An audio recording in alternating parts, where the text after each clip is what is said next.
Good evening, ladies and gentlemen. Welcome again to the Lucha Underground sanctioned Midweek War. Now, before we get into this week's magical episode of NXT, first, if you have a chance, please stop this right now. Go find the Indie Mayhem show from this past week. We had a fantastic interview with Lucha Underground co-executive producer Chris DeJoseph. We tried to squeeze every single detail about Season 2 out of him, and he gave us practically nothing. But it was still a really, really fun interview. If you miss Lucha Underground as much as we do, and I hope you all do, go find our interview.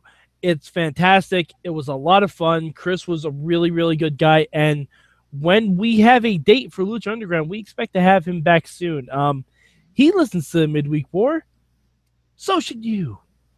Anyway, we're going to be talking about NXT this week because we had a return, we had a betrayal, we had a lot of stuff going on. We even had a mystery person who I don't know who the hell it was. Maybe my good friend Antonio Garza knows. How are you, sir? I'm pretty good. I just wanted to make a small correction to what you said. You said, if you have a chance, no. Make a chance, because you need to go listen to that interview. I know I actually do not know who that mystery person is. Okay, all right, because we'll get to it. Unknown Wrestler X. Anyway, Garza, what is your one word for NXT this week? My one word for this week is going to be spotlight. Yes! Yes! I was hoping you picked up on that too. Oh my god. All right. My one word for NXT this week is sayonara.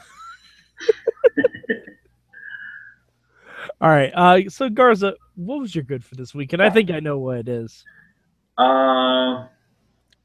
Maybe. Okay, well, my good for this week is actually Baron Corbin. Interesting. There was something about Baron Corbin, how he attacked both guys and how he ran out from Joe, that I see so much potential in this guy. Like he looked like someone that belongs right now in the main event of NXT, and I am ready to crown him as a champion. He looks like a smug fucker, and I know I like it.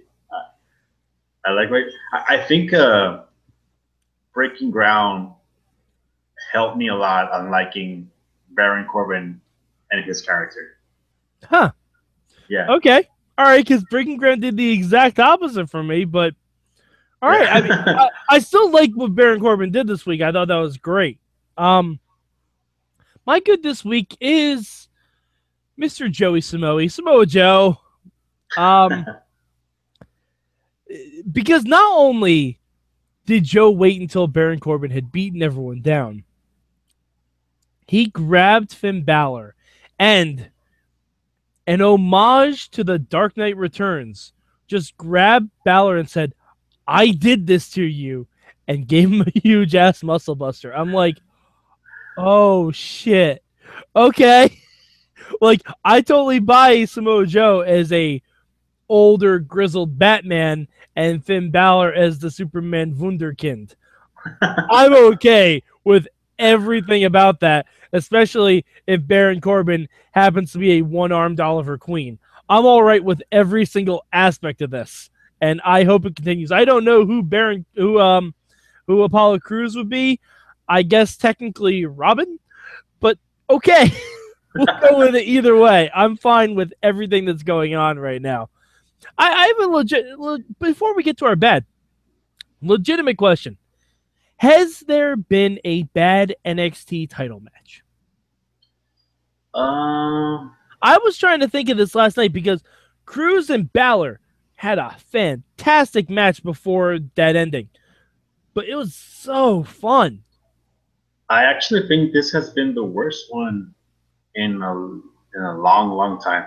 Okay, I mean, and because of the ending, right? No, I don't know, but there was something about I'm gonna blame the commercials.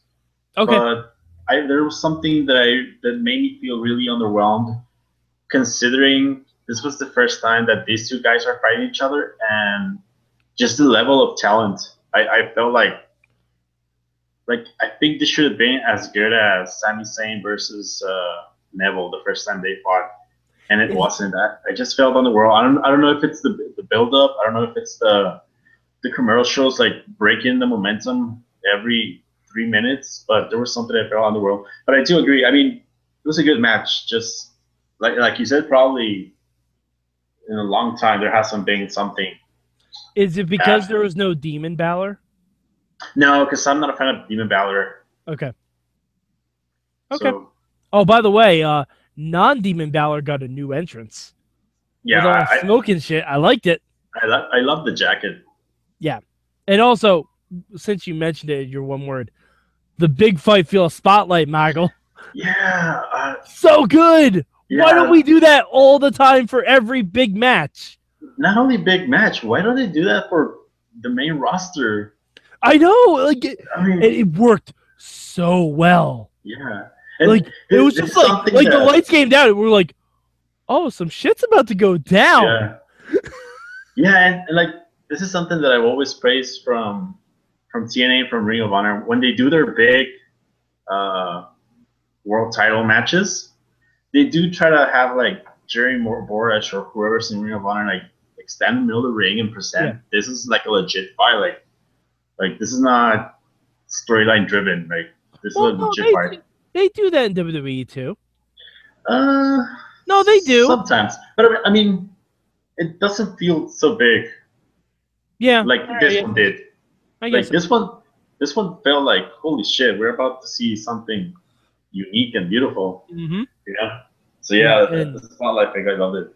And holy shit, I feel like they delivered. The ending's intriguing to me because honestly, you could give it to any of the four guys.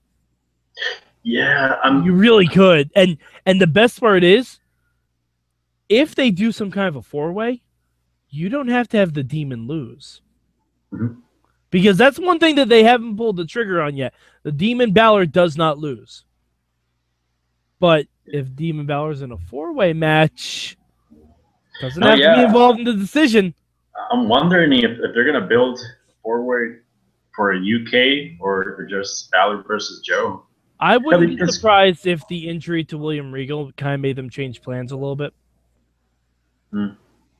Maybe. I wouldn't be surprised if that had something to do with it. But yeah, all right. So Garza, what was your bad this week? And I have a feeling I can tell where you're going to go with this one. I don't know. My bad this week was women's wrestling. Oh. The Eva Marie match was terrible. All right, be fair. Eva Marie was wrestling a waitress from Buffalo Wild Wings. Yeah, that's something else. And the waitress from Buffalo Wild Wings. Eamon, we know you watch. If you know who that independent wrestler was, who was dressed like a waitress at Buffalo Wild Wings, please write into the show. Good times at WrestlingMayhemShow.com, or just message it to us. All right. Yeah. Anyway, back to I think she's part of the developmental. Really? I think I've seen her face before in one of the pictures. Maybe on Breaking Ground? Maybe. Because she seemed familiar, but not from the industry. But yeah, I mean, that match was terrible. Even Gann got some what the hell is that chance, because Eva's moves were not making sense. And then the other match was Asuka versus Cameron. And there's something about Cameron's moveset that she does a lot of splits, and splits don't look painful at all. So I liked when Cameron was like slapping or just like pretty much fighting, but when she does her special moves, oh man, it's terrible. Yeah, Cameron isn't the best. I do appreciate how there was a sequence where Cameron was legitimately just going for a lot of pins to show everyone that she's like, yes, I know they have to be on their back. She learned her lesson. She learned her lesson well. But I have to say, I wasn't spoiled on this. When I saw Asuka was leading off the show, I'm like, oh, this is gonna be fun. I wonder whose face she's gonna kick off. And then I saw Cameron. I'm like, so I can't give that a bad because that's a great way to bring Cameron back just to get her fucking head kicked in. Yeah, I guess they're doing a good job on giving Asuka chicks that we want to see their faces kicked in. So yeah, absolutely. yeah, And plus, they're just building up for an Asuka Emma match, which is gonna be a lot of fun. yeah, That's gonna be a real good time. I'm excited for that one. Yeah, I'm hoping that Emma comes with her like mean streak from last week. yeah. Oh, I think she will. I think she will. That will make the match so good. Yeah, I think she'll have to. Honestly, I think that's kind of the point of it. Mm-hmm. My bad this week. I'm gonna give it to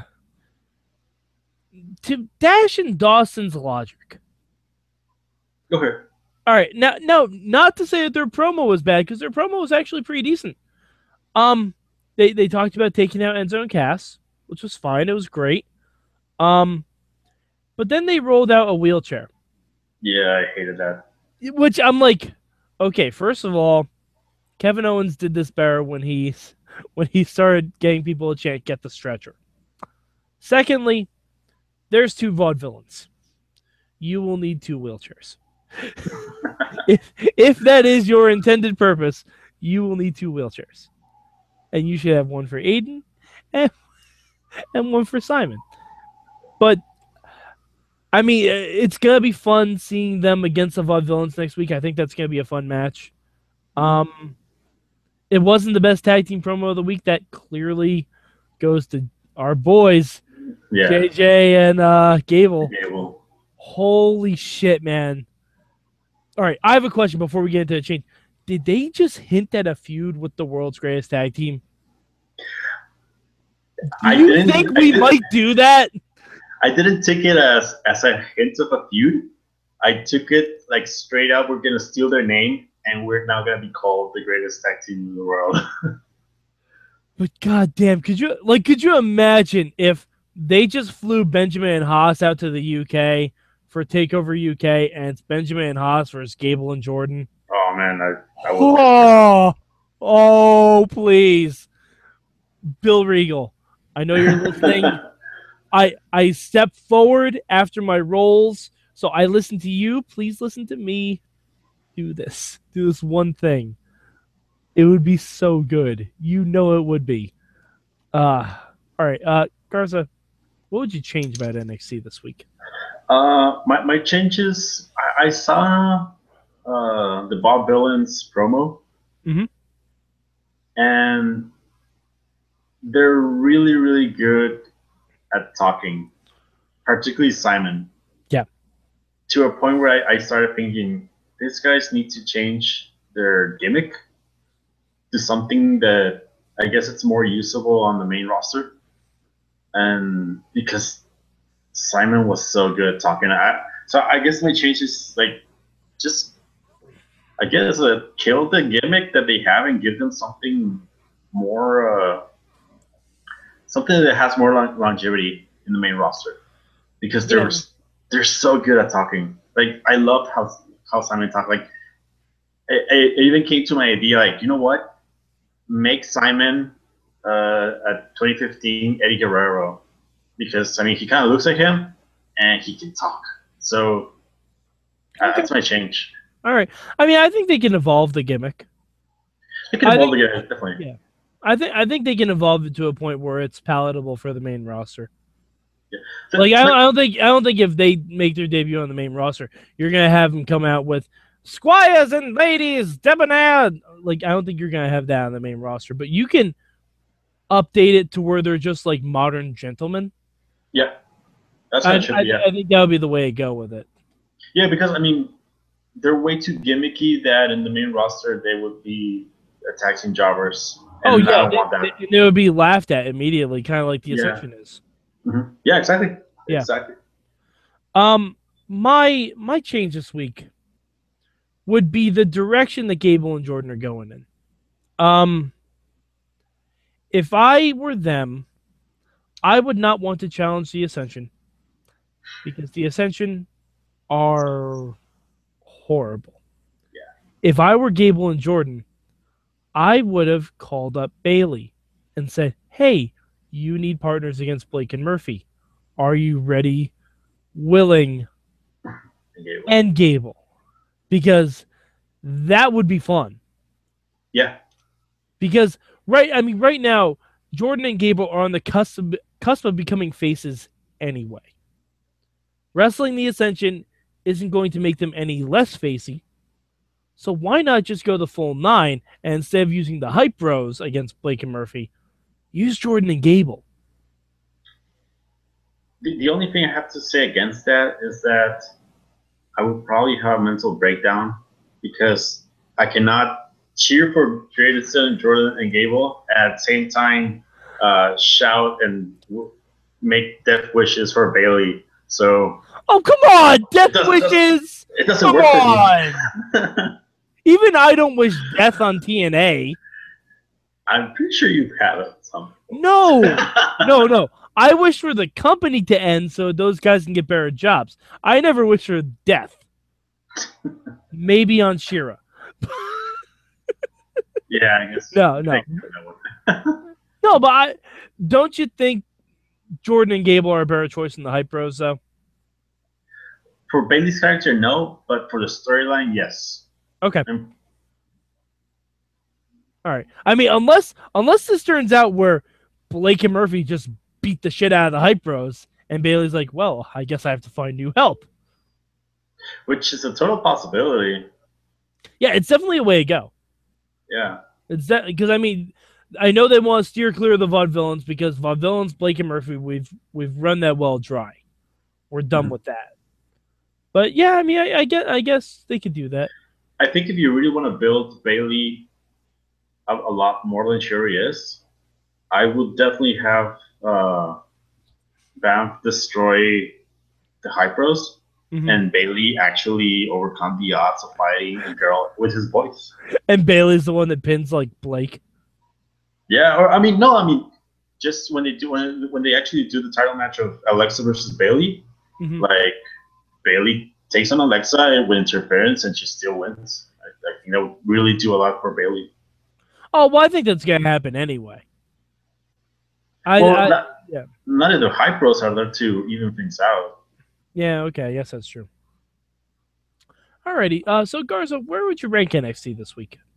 I'm ranking NXT number 3. It's not because it was a bad show, but I mean, if you take out the main event, the show was really just a bunch of squashes. But I mean, it was a good show. It was enjoyable. Okay. It's a really high 3, I guess. All right. I'm gonna give it the number 1 ranking this week. I love the Cameron Asuka match. It wasn't a technical showcase by any stretch of the imagination, but I love the concept of it. I thought Eva did a little bit better this week. Like, she's not there, obviously, but I like that they gave her a different finish, and she seemed like she'd be able to work with that a lot better than using the sliced bread. Because her sliced bread just looks so awful and slow. Yeah, like the fact that she ran in and gave a low flatliner, I'm totally cool with that. Because she can perfect that, I think, where it looks really good. And I love the main event. I thought the main event was a lot of fun.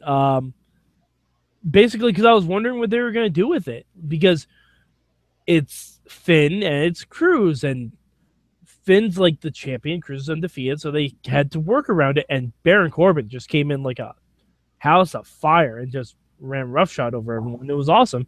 And then Joe makes the save, and I was looking, I'm like, it's going to happen. It's going to happen. And then he lowered the boom. Like, I like that he didn't even attack Cruz. It was just all about Finn. So I like the distinction there. Like, Joe didn't even... Because if that was Kevin Owens would have snuck in a cheap shot on Apollo Crews just to be a dick. Yeah. Like, Joe could have easily just walked by and kicked the stairs right into Apollo Crews' face. Could have very easily done that, but he didn't. It was all about Finn, and that's why I liked it. Yeah. So I'm giving NXT number 1 this week. All right, Yeah. so I was gonna say that I'm really looking forward to the upcoming shows. Because there's several things that I think are gonna change. Like Cruz from this point on, he should be pissed. He shouldn't be smiling as much. oh yeah, So absolutely. I definitely want to see a pissed off Cruz. Well, I think this is the budge his character needed. Mhm. Because as of right now, he's been winning all of his matches. He hasn't really had too much difficulty with anything, and he hasn't really feuded with anyone per se. So I mean, this is Yeah, really the first kind of aggression he's encountered. yeah. I was actually hoping he would lose just to get the streak out of the way. Because if you start building an undefeated streak, you eventually get to a point where you need to address it. Yeah. Yeah, but it was I mean, good. I don't think we're there yet, though. I don't think we're there yet. I understand why they didn't have Balor beat Cruz. Yeah, me too. I mean, I completely understand that. Yeah, because I mean, Cruz shouldn't be losing right now. and definitely not to like a non-powered up Finn Balor. You know, like not to just leather jacket Lego playing Finn. You know, Mhm. if it was the demon that came out, okay, Cruz should have lost. But you know, it's round 1. Mm-hmm. And I'm looking forward to whenever round 2 is going to be. If it's just them, if we have other players in the mix, I'm all for it, no matter what they do with it. So Garza, where can the good people of the internet find you? You can find me at thewrestlingrevolution.com, or you can find me at DWRevolution at the Twitter machines. You can also go to Patreon and subscribe, and just like I do, find the Wrestling Mayhem Show, find Panel Riot, find Awesome Cast, and support those podcasts with $1, $2, $3, maybe more if you have, and just support podcasting. Yeah, all right. And you can find me at MadMike4883 on the Twitter machines. Also, if you don't have time to sit in front of your computer for an hour and watch the Indie Mayhem Show, go to WrestlingMayhemShow.com, find the article Matt Carlin's posted about our interview with Krista Joseph. Seriously, you want to consume this interview in any form you can. It was a really fantastic time, and we got to hear a lot of cool stuff about Lucha Underground. All right, so for Antonio Garza, I'm Mad Mike. This has been the Lucha Underground sanctioned Midweek War!